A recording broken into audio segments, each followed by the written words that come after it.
everybody. Hi guys. Another episode of Cocktails with Marti and Naz. Cheers. Cheers. Mm.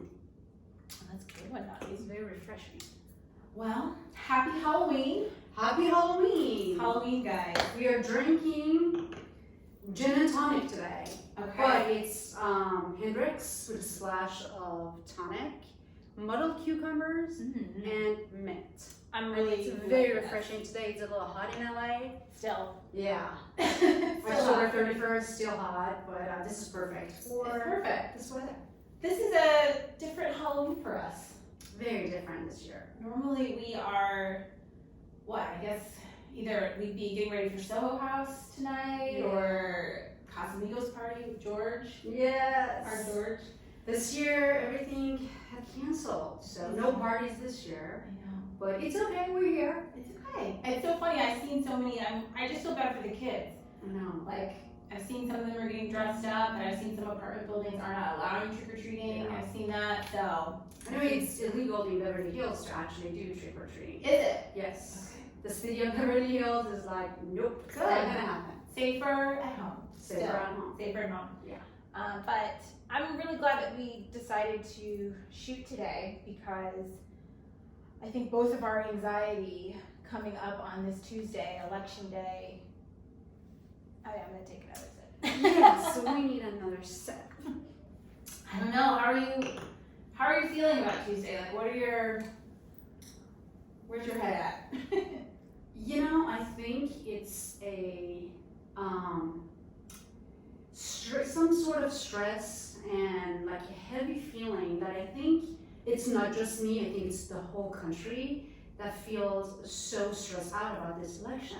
And as like you probably heard it so many times, this election is very different from the other ones. And you know, it's the most important election since I've been here in this country. Yeah. So I'm a little stressed. You know, I'm a refugee, I'm an immigrant, and I left my country because there's no women's right, there's, you know, no rights for citizens to begin with, but if you're a woman, it's even a lot worse. And as we know, Los Angeles has the biggest, largest Persian community in the world outside of Iran. So we are all here because we wanted a better life, we wanted freedom, and I'm just a little scared, to be honest. I'm a little afraid that all the rights that we all hoped and dreamed for and left our homeland, you know, to come somewhere that is the land of free is going to be taken away from us. I'm getting goosebumps. Oh my gosh, to hear you talk about it that way, I think, you know, for sure, you know, there's my privilege as an American, a natural born kind of American citizen that I didn't even really think about that. Like, I'm so disappointed in the state of our country, but I was born here, you know, This is just kind of what it's been. But to have all of the dreams and hopes and things that, you know, someone like you or, you know, other immigrants, like this was supposed to be, you know, the American dream, and for all of this hate and unrest that's going on, I can't even imagine what, you know, someone like you or others, you know, must be thinking. And then there's also just what happens either way. I'm so concerned about the outcome regardless. Yeah. You know, I know that you had said Rodeo Drive's already being... Yeah, so Rodeo, because of what happened with the Black Lives Matter, when the movement was going on and the city was like, you know, crowded and people were out and there was some looting that was going on. They were so scared that they're closing all the stores Tuesday and Wednesday because they're afraid what's going to happen. And this is so disappointing. To me, it's just like, this is not the America I know. It's not the America that I came to, you know. People being so divided and being so hateful, not just divided. Like the conversations you see online, it is so hateful. It's just a little scary, it's just a little disappointing, and it's stressful. You know, I'm not a very I'm not very involved in politics. Yeah. You know, when I left my country, there were so many struggles and problems and troubles that I had with the government because I'm an outspoken person. And I'm not just, you know, someone to just accept what you tell me to do. I need logic, I need explanation. So I got in a lot of trouble back home with the government and not, you know, accepting the policies and how women were treated. So to me, it's just a little, I don't know, it's unsettling to see how people are at each other's throats and how everybody's just, you know, on edge. No matter what happens. I'm not. But don't you kind of carry that rage yourself, though? I mean, like, we were just talking about, there was a Trump kind of like rally or thing, and then all of a sudden, you know, we're throwing out the middle finger. We're being like, you know, F you. And it's like, where's this rage? I do find myself actually being angry and like, you know, for me, it's definitely not the Republican or Democrat. I'm not like claiming, oh, I'm with this party and whatever they say, except or with that party. To me, I just want decency. I want somebody that has a little bit of a moral and decency, and I would love to hear him speak. You know, when Barack Obama, love him or not, I don't care, but when he spoke, he was presidential, and I was so proud to say, that is my president. I just want you know, I never heard this man disrespect women, you know, disabled. He was just, you know, just somebody that has a little bit of a better person. I just want a better person to lead this country with better policies. And, you know, with the new Supreme Court judge, things got even more scary. For someone like me who's so concerned about women's rights and I'm fighting for it every day, you know, for somebody to come and take your rights, if, you know, you're raped and you need to get abortion, you have no choice. For somebody to, and you know how I feel about religion, and she's a very religious person, and my concern is she will bring religion to her politics and her policies, and that scares me a lot. And I'm actually curious what you think.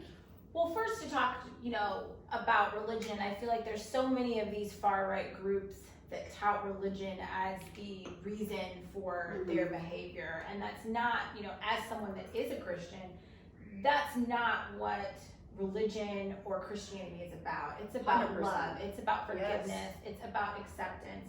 There is no judgment. You know, I have no place to judge you ever. Right. So, you know, the way that they kind of twist and manipulate that faith and let that be kind of the forefront is really frustrating, because it puts other Christians in a really just bad light that we think that way too, and that's not the core of Christianity, you know, or religion. And so they kind of put that at the front, and it really just puts a bad light as, you know, someone like yourself who isn't religious. You're thinking, no way do I want to be, you know, a Christian or that, if that's how they're acting, you know. And so she, though, oh my Lord, Judge Barrett, I can't even. There's so much that I've uncovered about her, you know, once she kind of appeared on the map a month ago, right? When, you know, I feel like she at least made her way into like my orbit of knowing about her. But some of the things that she has either ruled on or participated in, you know, where it's, you know, there was that one case where a gentleman was filing for like work harassment because he was, you know, called the N-word. And for her to say that that wasn't harassment and that he didn't have a claim, because that word doesn't necessarily mean that, it just, sometimes I'm just like, what am I actually reading? What am I actually hearing? And then I dug deeper, and, you know, please comment. I might not be saying this, you know, correctly or with the right, you know, facts, but what I gathered was that she was a prominent lawyer in the Gore Bush recount debacle that happened in Florida, which, keep in mind, Bush only won by like 500 votes. And she played a part in pushing to make sure, you know, that Bush won Florida. And so she's kind of been in the background of all this bullshit. And now she has replaced Ruth, which irreplaceable. Right. Like Yes. she was a force. But yeah, going back to like, I totally understand. I'm not saying it's the religion that's the problem. It's people who manipulate and use religion to push their agenda. So I'm coming from a country, I'm a child of revolution. So when I was 4 years old, the whole revolution in Iran happened where the Islamic extremists took over. They threw over the king, the Shah of Iran, and they took over. It's been, like over 4 decades. And just from what I saw, how they do these evil things in the name of religion. In the name of, yeah. And you go, and I know people, that's why people are like, a lot of people hate Islam. And as I said, I'm not a religious person. I don't believe in any religion. I believe in, being a good person and doing the right thing. But it just turned me off because I grew up in that environment where they use religion to force things on you and scare you. And I know it's not to that extent here. I know it will never be to that extent here. But it's still... We're not far from it, it seems. I know, like, literally you watch Handmaid's Tale and I'm like, is that the future of America? Right. It's scary, if you don't have a say over your own body or what to do, the decision that you need to make for yourself. It's, long story short, I'm very nervous. I'm very nervous. I just feel like we need to be as engaged as we all have been, over these past few months. So regardless of what happens on Tuesday, I don't even think we're finding out on Tuesday, but regardless of what happens with this election, we just have to keep fighting. We have to be just as engaged as, we have been. We have to stay educated. We have to keep just trying to share, regardless, I think. Yeah, it is, and I'm not saying, I'm just worried about me as an immigrant, or I'm just worried about me as a woman. I'm worried about my friends, my black friends, who I just heard one of my friends, she's a black woman, she said, I'm scared for my life. And that just made me so sad, so angry. Why should she feel scared in a country she was born and raised and, contributed to this society in such a positive way? Why should she be scared? It breaks my heart to hear people are just so afraid. This is not the America that was the dream, for everyone. It's not the America that was the dream. And then, for Black Americans, a lot of, none of this is really new. Obviously with George Floyd's murder and Breonna Taylor's murder earlier this year, really things came to the forefront because we were all at home and there wasn't the distraction, because there's so many other names, outside of them. But I know the Black community, I know we're tired, I know we're beat down, and for my friends that have kids, Scared. the fear, just like what you just said about your other girlfriend you were talking to, we just have to keep trying to stay the course. My dad was very big in the civil rights movement when he was younger, and I'm probably closer more to the Black Panther side, which is what I've probably picked up on. But we just can't stop. You can't stop. This is how change happens. You have to keep going, you have to keep pushing forward, and you have to stand up for what you believe in. That's how change happens. The revolution that happened in Iran, it didn't happen overnight. It took a year. People were on the streets, chanting, fighting. So many people died. I'm not saying that's the way it should be, but a change happened for the worse, not for the better. But what I'm saying is people have the power. If they really want something changed, they have the power to change it. And it's just a little disheartening for me because I do have a lot of followers on Facebook. And I want to say at least 80% of them I don't know. They're just, followers because, my story on my book and all that stuff. And I see Iranians, my people, support Trump. And I let men be because I'm like, they see things differently. But as a woman, I just can't really keep quiet. Mhm. I can't not say anything. And my question to them is always the same. How can you, as a woman, support a man that speaks so degrading and demeaning to women? Yeah. Like he has no respect. So if you're a woman and you have a little bit of respect for yourself, there's no way you can support a man like that.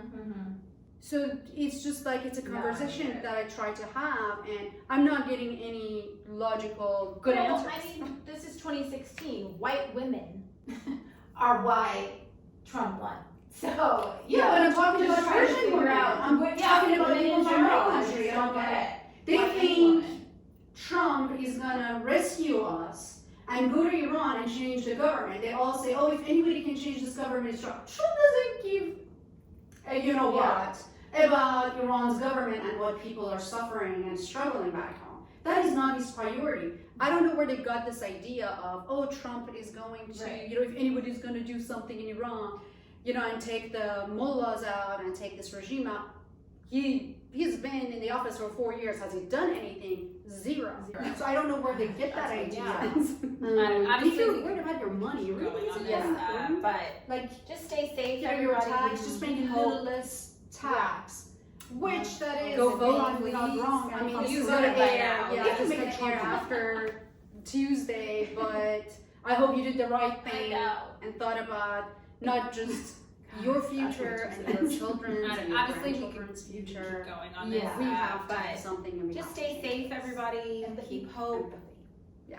Thanks, guys. See you next time. Go vote, Good please. See you. I mean, Please this is vote gonna by air. now, Yeah, yeah. this is gonna air after.